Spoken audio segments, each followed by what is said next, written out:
Everyone's like, what is going on with the refs? And I'm like, I don't know. And you finding me $500 is not going to do. This was exactly the kind of fire Caitlin Clark's fans had been begging to see from her teammates. And with Sophie Cunningham, they got way more than they expected. Because Sophie wasn't just Caitlin's bodyguard, she became the voice of the fans and the league office's biggest headache. Here's how it played out.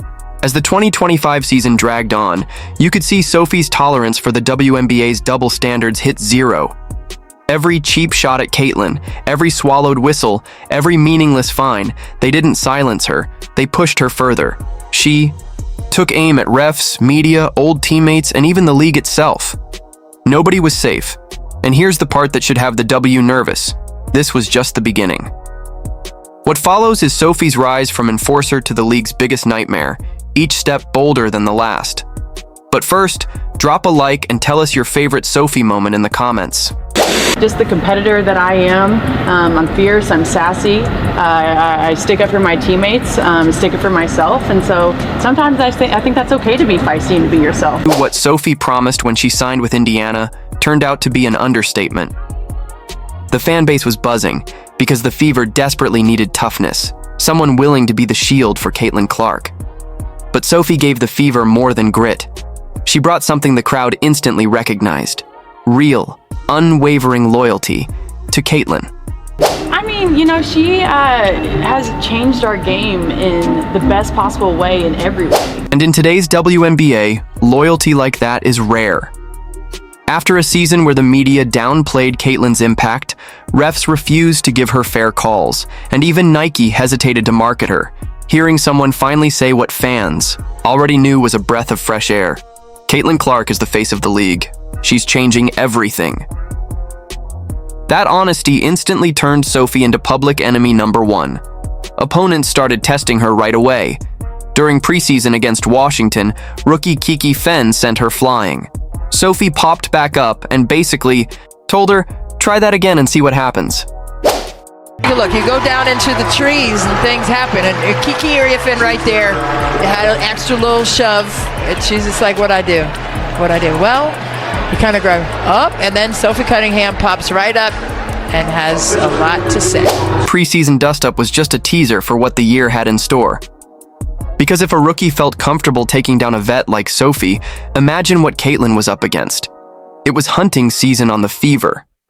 Sophie's purpose became painfully clear. Game after game, whistles stayed silent. Caitlin got hammered, with no calls, while her opponents had free reign.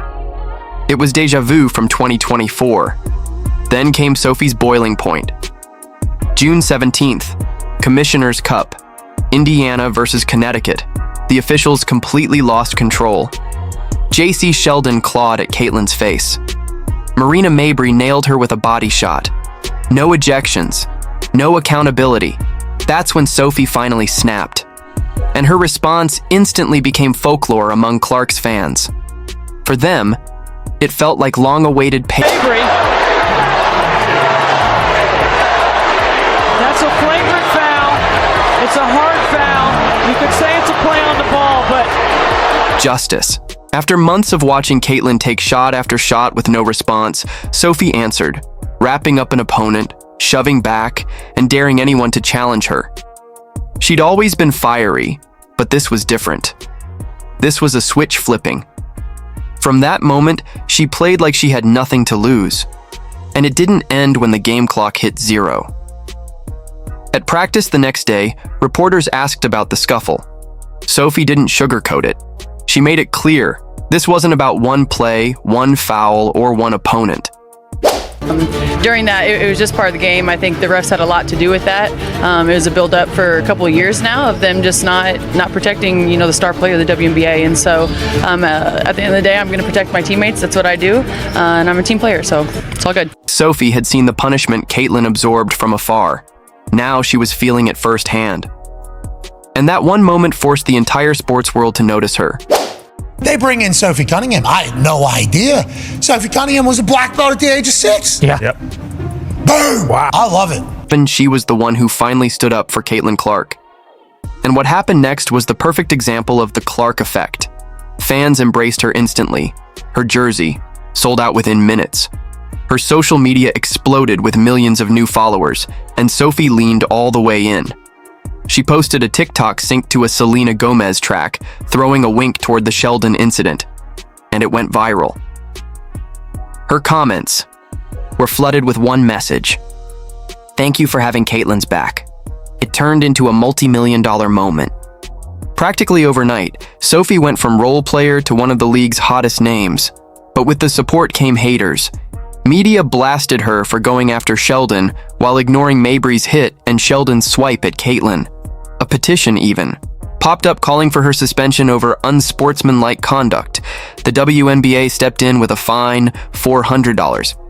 Now Sophie had a decision: back down or double down. She chose war.